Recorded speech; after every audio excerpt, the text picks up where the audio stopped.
Good day, Mom and Sir. I am Linilin Ida Raman, 29 years old from Surigao del Sur, Philippines. I am married and I have one son. He is now 13 years of age. I have four siblings and I am the second. I am a college level taking the course of Bachelor of Science Hotel Restaurant Services. I have work experience abroad in Dubai, United Arab Emirates as a domestic helper, year 2021 to 2023. My duties, cooking, cleaning, washing, ironing, and also taking care of the babies, ages 6 months to 2 years old and 3 to 5 years old.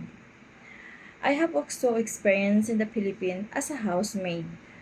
My duties, cleaning, washing, ironing, cooking, marketing, and also taking care of the babies. I want to work abroad again to support my family and to my son's studies. To my future employer, please hire me as your helper.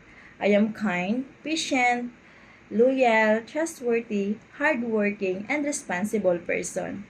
If you will hire me, I will do my best to fulfill my duties and responsibilities and serve your family as my own. Thank you so much, Mom and Sir. Have a good day.